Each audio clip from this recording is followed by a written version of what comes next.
Some people invest in real estate because they don't want to invest in banks. But they claim that the zakat on such wealth has to be paid only on its rent and not on its original value. What is your observation on this issue? As far as the view of the majority of the scholars is concerned, what they say, that if the land has been purchased for selling, so that you make a profit, then all the scholars unanimously agree that zakat should be paid on it. As we discussed in the last answer, that the moment 1 year is completed, the land that you purchase, zakat has to be paid on it. But if you have land and if you give it on rent, means if you buy a house and give it on rent, majority of the scholars say that zakat is not applicable on the value of the house. Zakat is only applicable on the rent you receive. The moment you receive the rent, and if it stays with you for a period of 1 year, and if it's above the nisab level, then you have to pay zakat on the rent, not on the value of the house, the flat or the land. But nowadays, most of the people that purchase land for investment, they give it on rent. So here we are in a dilemma that people who purchase land, mainly the purpose of investment, but if they think that they'll buy the land, they sell after 4 or 5 years when the price rises. So but natural, they don't want to keep it vacant, so they give it on rent to a person who requires to stay in that flat. Now what will happen? Should we pay zakat or not? So here there's a difference of opinion. Here scholars differ. Some scholars say that fine, pay only zakat on the rent if you possess it for more than 1 year, if it's above nisab level. And when you sell it, on that year only you pay the 2.5% of the total value of the land. But there are some scholars who are very strict and who disagree with this view.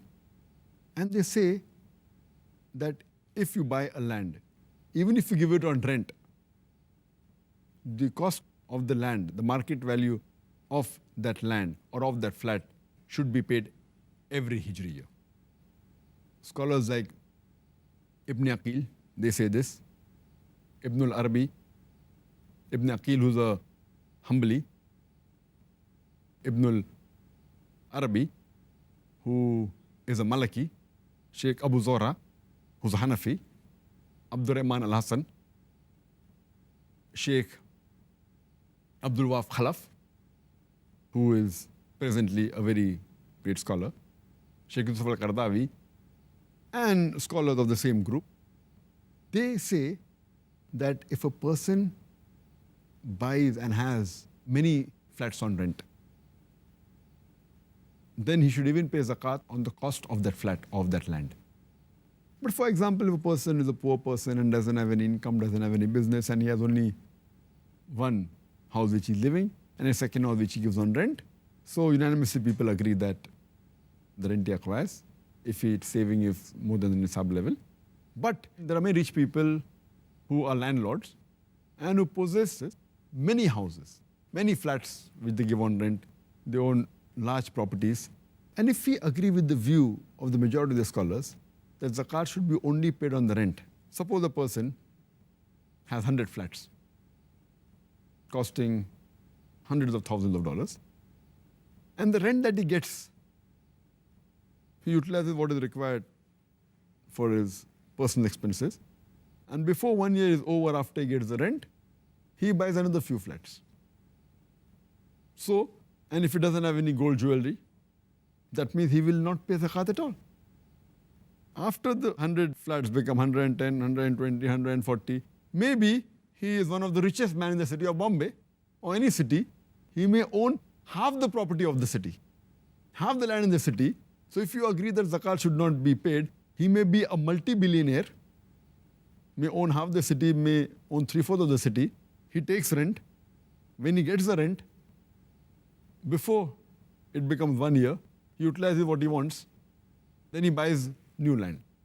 And if zakat is not there on land, which is given on rent, he will keep on getting richer and richer and richer without paying a single dollar as zakat.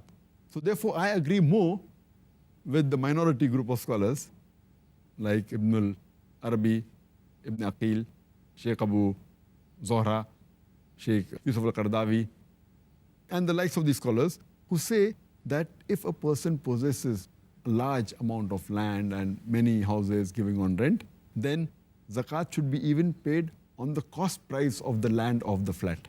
Whatever is the present value of that land or of that house, he has to pay 2.5% zakat every Hijri year. I agree more with these type of scholars. And anyway, even if it's not required, a person pays extra, Allah won't question you. Surely you will get sawab for that. Even if you give a sadaqah, you will get sawab. So always agree, when in doubt, leave it out and go on the side which will give more sawab. Because minimum is 2.5% zakat. If you pay more, Allah will yet be happy.